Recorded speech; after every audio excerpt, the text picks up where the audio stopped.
Bonjour et bienvenue à nouveau sur ce forum de l'emploi saisonnier à Salon de Provence. Nous sommes avec Stéphane Journet qui est premier maître dans la Marine nationale. Alors est-ce que vous pouvez nous expliquer votre présence sur cet emploi saisonnier ? Oui, donc bonjour à tous. Donc notre présence se justifie déjà par l'opportunité de pouvoir postuler. Donc on ne va pas appeler ça des emplois saisonniers, on va appeler ça des stages ou des périodes de réserve qui peuvent s'effectuer donc sur la période estivale ou alors tout au long de l'année. Mais on propose également un projet de carrière directement pour pouvoir intégrer les armées. Alors justement, quelle formation, quel profil il faut faire ou comment vous recrutez au niveau de la région, au niveau national? Comment ça se passe les recrutements dans la Marine nationale? Alors nous, à notre niveau, le bureau de Marseille va effectuer une prospection donc, sur les départements limitrophes des Bouches-du-Rhône, du Vaucluse, des Alpes de Haute-Provence et des Hautes-Alpes. Les profils et les candidats recherchés, on a une cible qui s'étale de la 3e jusqu'à Bac plus 5, de 17 ans jusqu'à moins de 30 ans. Donc on recherche des profils pour la marine plus axés sur le domaine technique, mais on va retrouver tous les domaines de compétences, l'administration, la restauration, l'informatique, tout un tas d'autres domaines. Tout secteur confondu. Exactement, tout secteur.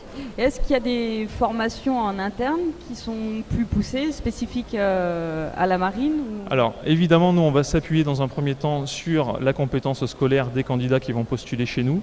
Et ensuite, dans tous les cas, il y a une formation qui est prévue. Donc dans un premier temps, une formation militaire, maritime et générale, et ensuite une formation spécifique liée au métier que le candidat aura choisi. Et j'imagine que les métiers sont ouverts aussi bien aux hommes qu'aux femmes. Alors en effet, actuellement, donc pour la marine, il n'y a qu'un seul domaine qui n'est pas ouvert aux femmes actuellement, c'est le domaine des forces sous-marines, des sous-marins. Alors tout simplement, pas parce que les femmes n'ont pas la compétence d'intégrer les forces sous-marines, c'est par rapport aux locaux qui ne sont pas prévus pour accueillir aujourd'hui du personnel féminin. Mais d'ici quelques années, des nouveaux types de sous-marins seront mis en service, où là, du personnel féminin pourra intégrer les forces sous-marines. Et quand on rentre dans la marine nationale, est-ce qu'il faut s'attendre à faire quoi comme métier, quel que soit le corps de métier? Est-ce que c'est partir à l'étranger sur des interventions à l'étranger? Est-ce que c'est des interventions en France? Qu'est-ce qui se passe? Donc, en effet, comme vous le soulignez, déjà dans un premier temps, quand on fait le souhait d'intégrer la marine nationale, c'est qu'on a vocation à aller sur les bateaux. Donc un bateau qui reste au port, ça ne sert à rien. Donc déjà, on sera soumis à la mobilité et à la disponibilité.